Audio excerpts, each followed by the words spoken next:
I gotta say, I'm pumped up for this one right here. We've got the brand new Tom Ford Costa Azzurra Parfum. So I didn't really see this one coming, but I also kind of did at the same time.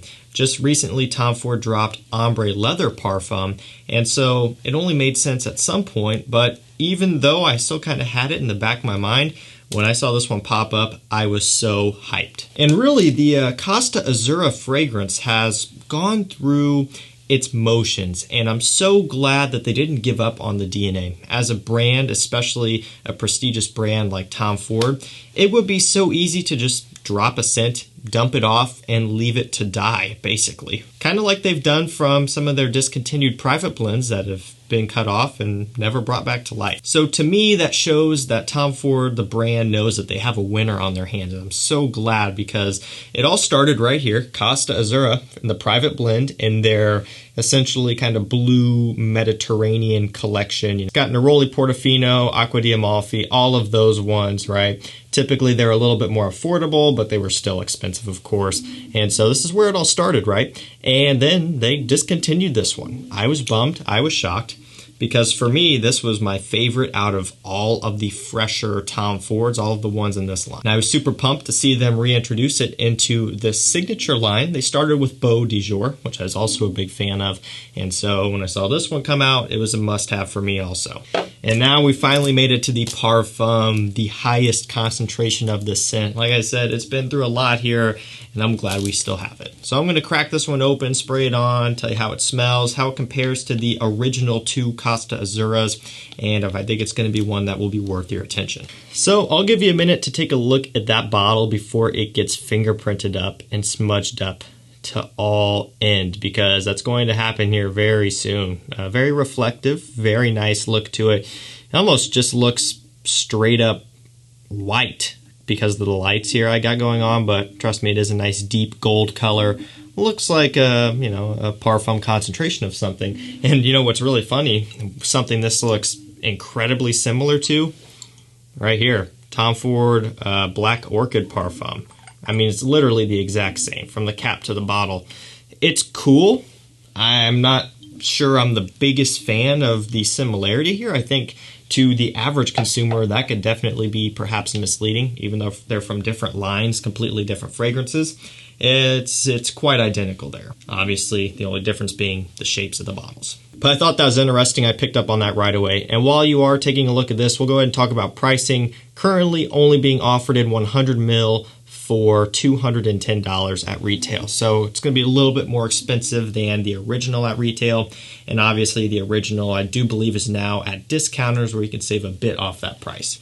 Let's go ahead, get some on skin here, and we'll see how this one pops off. I'm really excited. So right off the bat, what I notice is it almost takes a similar approach like Ombre Leather Parfum, where there's a bit more of a richness, but almost in a fresher way. It's really strange. I had the same thing happen with Ombre Leather Parfum, like I just mentioned, where you would expect it to be, even more rich and sweet, and in that case, a lot more leathery.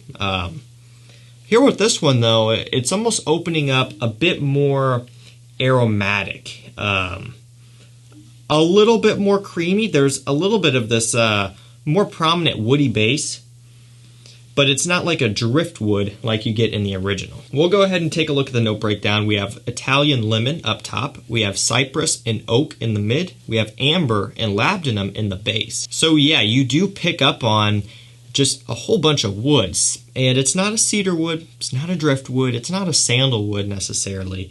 And by the way, the driftwood would kind of give off a musky, woody impression. It really truly is like an oak. A super strong, earthy woodiness. The cypress is right along with it, also giving off this kind of woody, foresty type of smell with aromatic hints. It's kind of how this one's sitting. You do pick up on some of that lemon up top when you first spray it on, but it's not a super sour, potent lemon.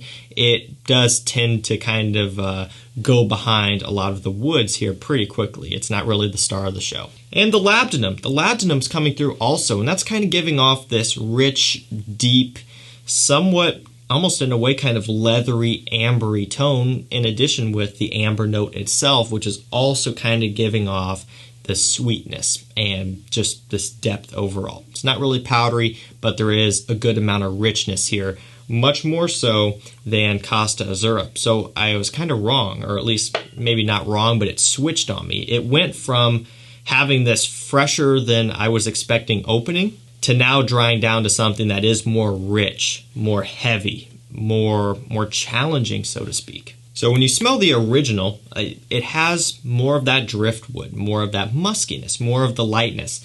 And that's the original signature blend and the original Costa Azzurra private blend. Really the same thing here. You'll find that these, I'm not going to spray this one, you'll find that these are more fresh. I would say overall they're going to be more inviting to the average consumer. You know, if you were to walk into the Tom Ford boutique, walk into any of the retailers that carry these, and you pick up either of them, I would say most people are going to gravitate towards the original. The original still does have this kind of modern, trendy, cooling muskiness about it. Kind of this young guy, sexy type of smell that you would kind of expect from a Tom Ford, this trendy, modern smell, while still being very, very upscale. You know, I've always kind of described Costa Azzurra as a kind of an enigma in a way, because it is kind of a marine style scent, but it's so upscale. It's something that you could wear to the beach, of course, but it's almost like something you would want to wear dressed up instead. And from a marine fragrance, that's not something that you normally get. But going back to this Parfum, there's a big difference. Now, another thing, and I know I keep pointing at other fragrances, but it's the easiest way to do this. When you take a look at Ombre Leather and Ombre Leather Parfum, the newest, they are probably more similar than not, right? Other than the Parfum being strangely a little bit more fresh in certain aspects, and it does have the violet leaf back. When you smell the Parfum of Costa Azzurra and the original back to back, side by side, there's a big difference here. Being that this Parfum has this different vibe almost. It's less marine. In fact, it's really not marine at all. It's more woods focused with that labdanum, that leathery richness in the base. And again, a lot of that's going to be coming from the cypress as well. It's very kind of earthy and woody, and it punches through. It really makes its presence known. So there are a few comparisons on Fragrantica that we can take a look at. First of all being, of course, the original Costa Azzurra here in the signature blend. And like I said, that you can tell that they're derived from the same idea. You can tell that the Parfum is a flanker, but they still are a good amount different. I would say this: if you love Costa Azzurra, the original, but you haven't tried the Parfum yet, there's a good chance that maybe you wouldn't like it. So just because you like the original doesn't mean you're going to like the flanker, is basically what I'm saying here, because there are differentiations. Italian Cypress by Tom Ford Private Blend, definitely a little bit. That cypress is strong, especially as it dries down more. The lemon's basically gone. It's the oak, it's the cypress, the woods, the amber. It does have this more kind of grown-up, masculine, less almost beachy type of smell. Acqua di Gio Profumo is our last comparison, and no, not at all. So that's kind of where I'm at. It's a Parfum concentration, so I can tell that, you know, when you smell it, it has that body that you normally do get from highly concentrated fragrances, this thickness, this richness, not just from the scent, but its delivery. And again, I've talked about it before, when you smell a Parfum, after you've had experience with a bunch of other things, you can tell that it's concentrated highly. So now that it's settled down a bit more, it is starting to lean back towards the original Costa Azzurra more. So there's a little bit of a weird transitional phase with this one, where you spray it on in the opening, and that opening is a little bit fresher than you may expect. And as it starts to settle down, you pick up on all that richness. It's a little bit different, but then ultimately, once you do hit the dry down, it kind of swings back around more to the Parfum. So I do find this one to be not nearly as linear as the original. It does kind of have its twists and turns, and it'll take you on a ride as it develops. So that's also something to keep in mind. And again, I think that will be more appealing to the enthusiast, the collectors, someone who wants to be kind of involved in this ride as the fragrance transitions. At the end of the day, if you're up for a bit of a challenge and you are okay with standing out even more, Parfum's going to be the way to go. Again, it's pricey right now at retail, $210 for 100 ml. Much more affordable than the private blends at retail, but still pricey. If you could sample it first, I would say that's probably your best bet, unless you're a diehard Costa Azzurra lover and you're able to take my experiences here to heart and, you know, think that it sounds good enough for a blind buy.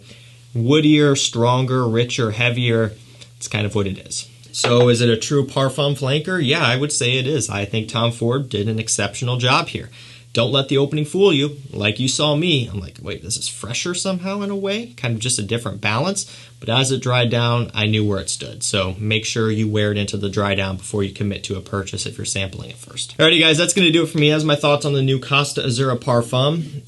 I'm excited still. I'm excited to test it more, especially as it warms up. It's not going to be like a super, summer banger as it has a lot of richness, but springtime I'm excited to wear it. It's a Parfum flanker at the end of the day, and if you like the brand, you like the fragrance, and maybe one to look into. If you have tried it already, let me know what you think down below, and if you haven't, are you going to?